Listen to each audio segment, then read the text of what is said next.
ভ্রমণ পিপাসুদের জন্য চট্টগ্রামের মিরসরাই যেমন আকর্ষণীয়, তেমনি অ্যাডভেঞ্চার প্রিয়দের পছন্দের তালিকায় শীর্ষস্থানীয় একটি জায়গা।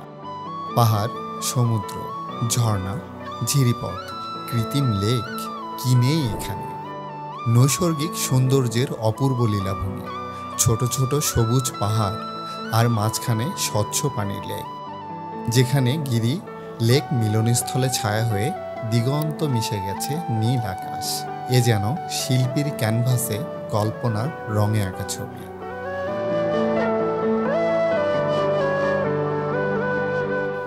গত ভিডিওতে আমরা আপনাদের খৈয়াছড়া ঝর্ণা দেখিয়েছিলাম। 7টি পর্বের এই ট্যুরের অংশ হিসেবে আজকে আমাদের গন্তব্য আমাদের সকলের প্রিয় মহামায়া লেক।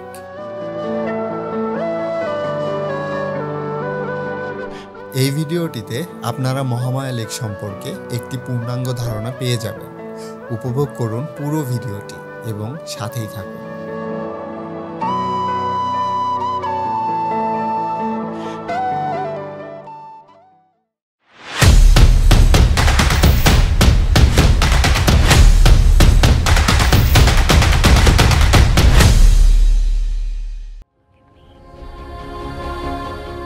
চট্টগ্রাম শহর থেকে ৪৫ কিলোমিটার উত্তরে, ঢাকা চট্টগ্রাম মহাসড়কের পাশে মিরসরাই উপজেলায় পাহাড়ের পাদদেশে মহামায়া লেক অবস্থিত। ১৯৯৯ সালে মহামায়া খালের উপর সুইচ গেট স্থাপনের মাধ্যমে এর সৃষ্টি। স্বচ্ছ পানির লেক, ঠান্ডা পানির ঝর্ণা, সবুজ পাহাড়ের কোল ঘেঁষে আঁকাবাঁকা লেকটি অপরূপ সুন্দর। মহামায়া লেককে কেন্দ্র করে গড়ে তোলা হয়েছে ইকো পার্ক, আছে রাবার ড্যাম। ১১ বর্গ কিলোমিটার বিশাল এই লেকে আপনি ইচ্ছামতো করতে পারবেন কায়াকিং, ঘুরতে পারবেন নৌকা ভাড়া করে। রাতে এখানে ক্যাম্পিং করার সুযোগও রয়েছে। কাজের ব্যস্ততা ভুলে প্রকৃতির সাথে অবকাশ কাটানোর জন্য শান্ত ও কোলাহলমুক্ত খুব সুন্দর একটা স্থান। মহামায়া লেকের রূপবৈচিত্র্য সম্পর্কে যতই বলি না কেন, নিজ চোখে না দেখলে সেটা আসলে বোঝানো সম্ভব না। আসসালামু আলাইকুম, আমি Sagar. Welcome to Wanderlust Experts. Mahamaya লেকের সুন্দর একটি সকালে আপনাদেরকে জানাই স্বাগত। গতানুগতিকভাবে ১-২ ঘন্টার জন্য নয়, আমরা মহামায়া লেকে এসেছি রাতে ক্যাম্পিং এবং সকালে নীরবে ঘুরে বেড়াবো কায়াকিং করে। আমাদের ভিডিওটি শুরু হয়েছিল গতকাল মহামায়া লেকের সন্ধ্যার পৌঁছানোর পর থেকে। তাহলে চলুন আমাদের ভিডিওটি শুরু করা যাক।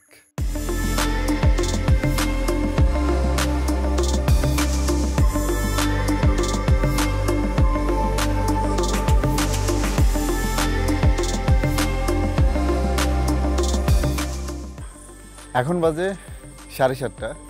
আমরা সন্ধ্যা নাগাদ মহামায়া লেকে চলে আসি। আমরা 4 জন আসি, আমাদের 2টা বাইক আসে আমাদের সাথে।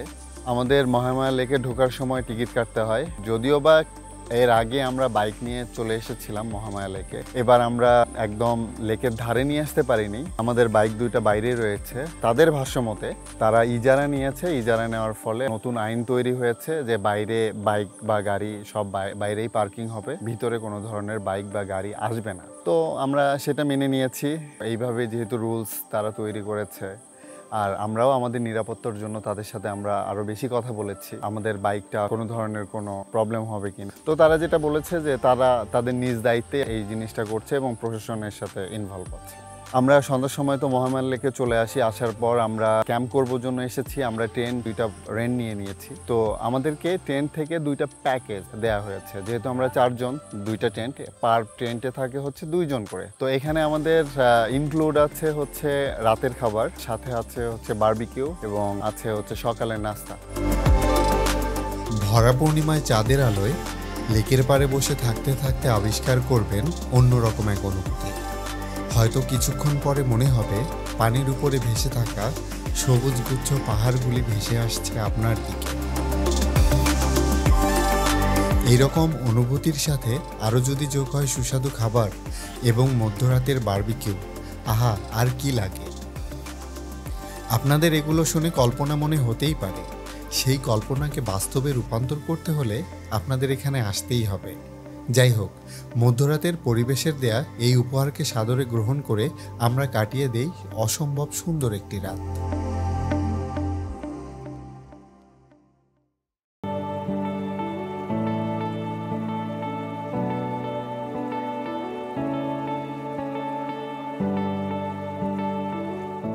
মহামায়া লেকের সবথেকে আকর্ষণীয় বিষয় আমাদের মতে কায়াকিং।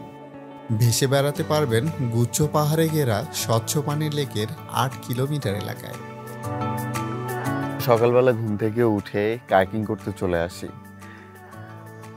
এত সুন্দর একটা নীরব পরিবেশ আমরা উপভোগ করছি। সকালে ঘুম থেকে উঠে এই মহামায়া লেকে কায়াকিং করার বিশেষত্বই মনে হয় এটি। চারপাশে পাখির কলকাকলিতে মুগ্ধ, আমি বৈঠা মারছি, পানির শব্দ শুনতে পাচ্ছি আর পরিবেশটা উপভোগ করছি। ঘুরছি আর দেখছি গুচ্ছ গুচ্ছ কিছু পাহাড়, যেগুলো এত সুন্দর চোখে তৃপ্তি দিচ্ছে। কায়াকিংয়ের জন্য ঘন্টা প্রতি খরচ হবে 300 টাকা।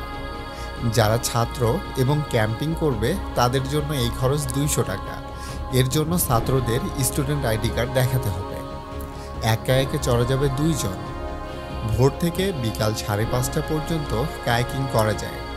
কায়াকে ওঠা সবার জন্য লাইফ জ্যাকেট থাকে, তাই যারা সাঁতার পারবেন না তারাও কায়াকিং করতে পারবেন।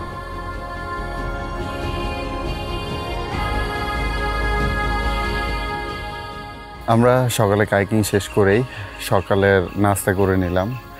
এখন নিচে আসলাম, আসলে উপরে প্রচুর রোদ, যার কারণে নিচে এসে আমরা সকালের নাস্তা শেষ করলাম। আরেকটি কথা বলে রাখি, এখানে আমরা যে টেন্ট করেছিলাম এখানে খরচ পড়েছিল পার পারসন 900 টাকা করে, যার মধ্যে ইনক্লুড ছিল রাতের খাবার ছিল মুরগি, ভর্তা, ডাল এবং মধ্যরাতে ছিল বারবিকিউ। আর সকালে আমরা কায়াকিং শেষ করে যে নাস্তাটা খেলাম এটাও কিন্তু তাদের প্যাকেজের মধ্যেও ইনক্লুড ছিল। নাস্তাটা ছিল ডিম খিচুড়ি। এবার আমাদের ফেরার পালা। ফিরতে মন চাইবে না, তবুও ফিরতে হয়। তবে একটা কথা বলে রাখা ভালো যে ভ্রমণের সময় অবশ্যই পরিবেশের ক্ষতি করবেন না।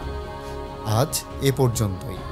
দেখা হচ্ছে আগামীতে সীতাকুণ্ডের বিখ্যাত সেই চন্দ্রনাথ পাহাড়ের গল্প নিয়ে।